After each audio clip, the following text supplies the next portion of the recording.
we are all so honored to meet you, and we are so saddened that we are connecting with you under these circumstances. You know, I want to tell you, they asked me to call them Christine and Elmore. I want to say Mr. and Mrs. Wansley, but Christine and Elmore. I want to tell you, in the audience in this room, but also watching at home, are thousands of Black journalists. But in addition to being Black journalists, these are mothers and fathers, siblings, cousins, aunts and uncles of Black children. And we see your humanity. And we're gonna center that in this conversation. There you go. Thank you. I told Christine, if we cry on this stage, it's okay, because we're among family. Amen. So you take your time. Christine, I'm gonna start with you. On Friday, July 3rd, Nolan made you dinner. And so as you're telling us about the last time you saw your baby boy, I want you to talk to us about who Nolan was and tell us about that day. So Nolan is and was an incredible, just incredible soul. He was the person who, no matter where you were in life, or what was going on, he was gonna be your biggest cheerleader. And I can attest to that because after COVID, my sister was like, oh, you should do social media. And I'm like, I don't wanna do social media. I like to just watch others. And then Nolan was like, no, Mom, you should do it. I'll help you with the videos, I got you. And just anytime I was like, oh, I just really don't wanna do this anymore, Nolan was like, no, Mama, you haven't posted today. And I'm like, I don't want to post, I'm tired. Yeah. But that's the kind of person he was. He was God-fearing, God-loving. That boy had faith beyond measure. He was just a bright light. And he was our bright light. As far as that day goes, went to work, and he was making salmon, so he was FaceTiming me as I'm trying to see patients kind of in between, of course not answering the phone in the room. And he's like, hey Mama, how does this look? Is this enough season? Like, what am I supposed to do with this? And I was like, okay. I was like, you don't have to do that. And he's like, no, I'm gonna take care of it. I was like, okay, sure. And so he finishes cooking, get home, he's like, yeah, what you know about this? And he was, guys, when I tell you, he loved to joke. Like, he was just one of those people. He wanted everyone around him to smile, be happy, feel comfortable and accepted. And that is the kind of person God made him. Us as parents, we definitely had that influence, but Nolan was just naturally a peacemaker. Yeah. And so yeah, after that it was, 8, and then he got ready to go. He did his normal, hugged us up, I love you, Mom. I was like, be safe, knowing this was gonna be his last weekend before going back to school, because football was starting, the summer training was starting. And this was his second year at Southwest. And so we knew this was gonna be a big year for him. Dad and him had been training and doing all these things and really just kind of sitting with him and letting him know, like, hey, we're going to the next stage in your life as well as, your football career. So the focus was there, and he was ready.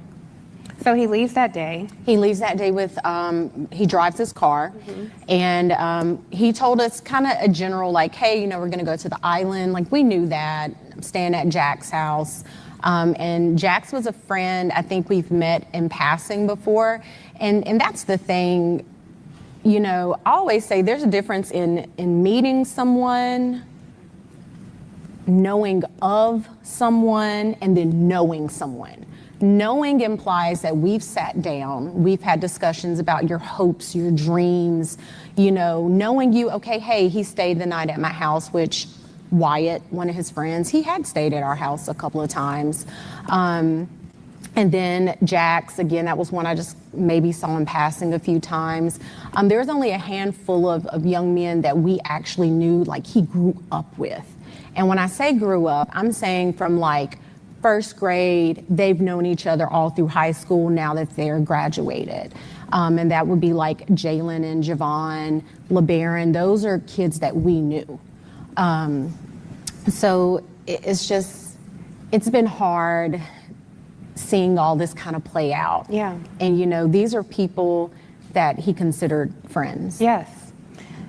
Dad, I want to ask you, because it was Warren Hudson, one of the people that he traveled with, who called to alert you all that Nolan was missing. Yes. So we know at 5:44, the boat returns, Nolan is not there. At 11 p.m., he calls to say Nolan is missing. I wonder if either of you, whoever wants to answer, what happened in those few hours that prompted Warren to be concerned? I'm not quite sure what would prompt him to be concerned, but all I can say is what I did that day. So me and my sister, we made an order of pancit, which is a Filipino noodle dish for one of our friends. They were having a big family get together, and we really didn't have anything planned for the 4th. So me and my sister are, you know, cleaning up, and this is about 8. And she's like, hey, you know, Nolan hasn't texted us. Like, and that was the thing, Nolan was really big with communication with us, right? And so I call him, doesn't answer, I end the call. Call back, and this is probably, I think, maybe around 8. Don't quote me on the times, guys. So then I call again later around 8, still no answer. And then I want to say I called one more time, and I think that was at like 10:48. So I'm in the kitchen, my phone rings. Now this is probably like early 11 o'clock, somewhere around there. Phone rings when I make it back to the phone, and I'm like, whose number is this? Because, you know, we get weird phone calls sometimes. They didn't leave a message. Number pops back up. I pick up the phone because it says maybe Warren. And I'm like, Warren? So this is 11:07. That's per my cell phone records. So I answer the phone. He's like, hey, Miss Christine, have you seen or talked to Nolan? I said, no. Why? He should be with you guys. And he said, oh, no, well, you know, when we went to the island, there was a girl named Katie that he met, and he had decided to stay behind. And I said, what? Because we know our child. And Nolan isn't one to be like, oh, well, I'm just going to throw caution to the wind, and I'm going to stay here with this girl that I just met. So I'm on the phone with him. Now I'm in a panic. I'm running into my room. Elmore was in bed watching a different movie, and I'm like frantic. He's like, what's going on? I'm like, Nolan is missing. I'm trying to pull up the GPS as I'm talking to him. And at some point, he tells me that, I was like, well, you know, his phone says GPS Life 360, not Snapchat. Right. Life 360 says that he's on land. And he was like, well, no, I mean, you know, well, we have his phone. And I'm like, wait, what? And I'm like, okay. Because at that point, you're telling me, this is coming from Warren, don't worry about it. We're going to find him. It's going to be okay. Don't tell me not to worry. This is my child, my flesh and blood that I brought into this world. And you're telling me not to worry. Absolutely not. So then it was after the phone call ended, of course, asking him for information. What was he wearing? He was like, last seen, Northwest tip, black shorts, sunglasses. That's important. So I end up calling DMR, spoke with the DMR. She took all Just for our audience, DMR. So DMR is because he went missing on the island. They are basically the marine people, right? They're the ones who's going to launch the boats to go into the water and all that. But before getting off the phone with Warren, he was like, hey, I know some people at Coast Guard. I said, okay. He's like, I'm gonna call Coast Guard, you call DMR. Get on the phone with DMR. I give the young lady the information, and she tells me, hey, you know, I got this. Let me call you back, because she was like, I'm not sure if this is gonna be in our jurisdiction, essentially. So then she calls back and she tells me, okay, yeah, you know, we spoke with Coast Guard. And I'm like, okay, but they're like, this isn't our jurisdiction. You have to contact the city of Ocean Springs.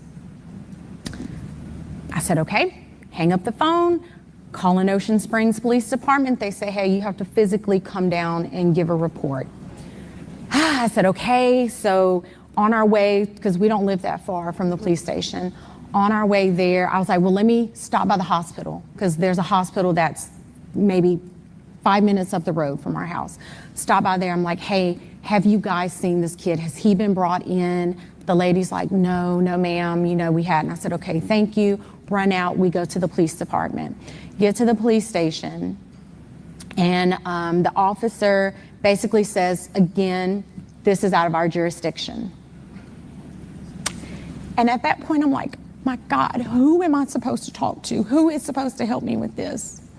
So then he said, it's going to be, you would have to call DMR. I was like, we've already called DMR. DMR said it's not in their jurisdiction. So we end up, I think at some point I had called Jackson County Sheriff's Office. Yeah. So she calls back and she's like, hey, are you there? I said, yes, we're here, but he's telling us the same thing you guys told us, which is no, we can't take it. She gets on the phone with the police officer. Now this is Jackson County Sheriff's Department speaking with the Ocean Springs Police Department. Ocean Springs Police Department is saying, this is why we can't take this information. She says, okay. He gives me the phone back and she's like, okay, I'm just gonna take it. I'm just gonna take the information. And that was, we met an officer, it was after midnight. Right. Yeah, it was somewhere after midnight. Met him in the McDonald's parking lot, gave him the information. He was just like, okay, thanks. That I was like, like, where is the urgency? Mm-hmm. And so, as far as we know, there were no boats on the water that night.